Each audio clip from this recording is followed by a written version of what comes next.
I'm a Christian, but not a pacifist. I show my house. I want to say something about my mother. Out of Christian love, I keep it. The same energy has to go into your learning. You understand what I'm talking about? And Sister Mary Ann was talking about this whole week. How do you engage in what your real calling is? Your real sense of purpose. That's what I love about this place. I wish that every precious young person in America, let alone the world, could have these small classes that you have. Could have the teachers who care so much about you. I talked to one sister, my dear sister here. What's your name, sister? Andrea. I guess that's Andrea. What is it about this school? She said, it's like a family. Is that right? Is that what you said? It's like a family that you're reinforcing each other. Not perfect, of course, you got to have tension because there's human beings. But it's like a family. You need to enable each other, empower each other. Get down and out on an exam, pat each other on the back. Learn how to be a helper, not a player hater. It's part of the problem, especially among young folk. Too many folk who are wounded and choose to be wounded herders rather than wounded healers. This academy is about wounds. Everybody who comes here is wounded. How many of y'all came here wounded? In one way, in your heart, in your mind, in your soul. And you choose to be what? A wounded healer. How come? Because your teachers are into healing. Because the principles into healing. And healing is a form of empowerment. But that powerful line in Toni Morrison's Now Beloved. Oh, what a genius she is. All forms of healing require things coming back from the dead. And anything that comes back from the dead is going to hurt. There's going to be some pain at the academy. And Frankie Belly said what? Joy and pain go together. Joy and pain, inseparable. Sometimes they're the same. A lot of joy in the academy, a lot of pain. I'm not just talking about the pain in terms of preparing to take these exams that you have to take before that I was told about today. Good luck on it. God be with you. But you're representing not just the academy, not just Newark, not just America. You want to represent the best of the human spirit. That's what education is about. Are you ready for it? Newark Collegiate Academy, you all ready to deal with that question? Then give yourself.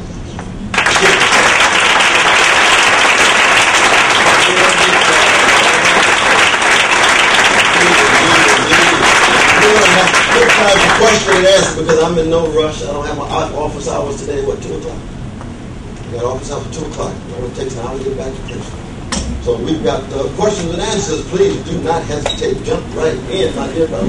Yeah. Hey, Joe. My name is Asante Abdul. Asante, good to see you. Yeah. My question is, from your book, Brother West, it says that you moved from city to city, and I want to know. Mike 10. At what point in your life did you begin to realize what was going on around you, and when did your consciousness about education peak? Wow. It just came out of my mouth. You all on the cutting edge. It hasn't peaked at all. It never will peak. I'm going to continually try to assist. My dear man, you got to run. So good to see you. I'm going to see you in City Hall. No, love you much, but stay strong. We're going to come across the street. Yes, indeed, indeed. But it's never peaked, though, brother. Still trying to get up. I got a long way to go. Miles to go before I'll sleep. Probably cross the put that. But the first question was pushed because it had to do with my going to a school. Because I got kicked out of school when I was in 3rd grade. We won't go into the detail now. My teacher, in fact, I was pretty much of a gangster joint too. I was wrong. But no school would take me. And so I ended up taking a IQ test. And all that. Amazing. hadn't studied that thing. I thought you were 60 or something. And they concluded this little Negro has some potential. And so I ended up going to another school across town, way across town. I grew up in Sacramento where we had chocolate slices of the city and vanilla slices of the city. And our precious brown brothers and sisters hadn't really made it yet, or our Asian ones. And so I grew up on the chocolate side. So I was taken to the vanilla side.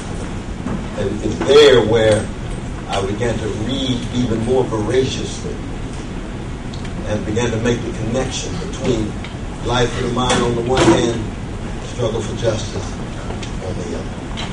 But always tied to love. I always started by loving black people first because my mother and father were the ultimate Negroes. I began by loving them. And then I had spillover love. Spilled over to other communities. Spilled over to all of humanity. Because justice is what love looks like in public.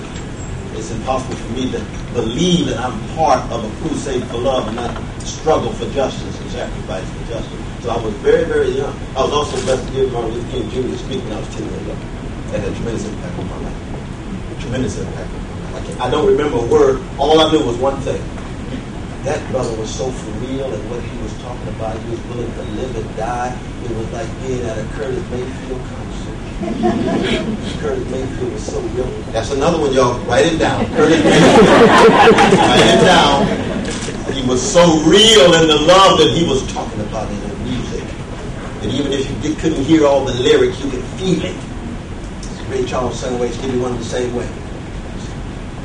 Bruce Springsteen the same way. On the vanilla side. The blues man for the vanilla side. But that sense of wanting to be for real is something that I've always aspired to. Very much so. Appreciate your question. You got that? But yes, I know my brother had a question early on when I saw him.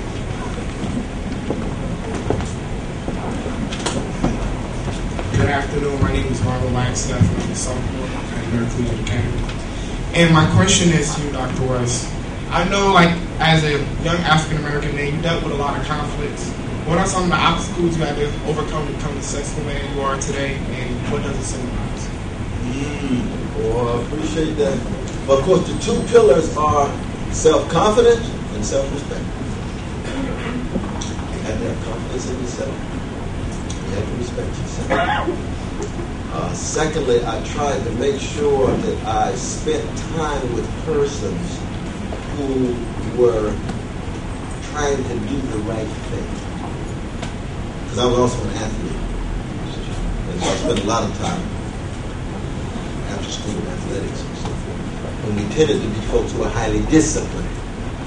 Highly disciplined. So that it meant that I get a little distance from some of the gangster-like activity that was also going on in the high school. And we used to have fights in the high school about every 2 or 3 days. By that time, I had retired from fighting. That was my elementary project. I got my distance from the fight. So I was part of another fight for justice, tied to the life and mind. But I thought so the important thing is make sure you're hanging around the right people. You believe in yourself, self-confidence, and respect yourself. And your self-confidence should take the form in part of trying to nurture self-confidence in others. And your self-respect should take the form of elevating others as you respect yourself. It's always tied to other persons in that regard. And I've also just been blessed. I was just blessed with so much love and so forth. Very much. Thank you so much. Good to see you. Yes. Good to see you. My name's Chris. Lord, you got that radio voice.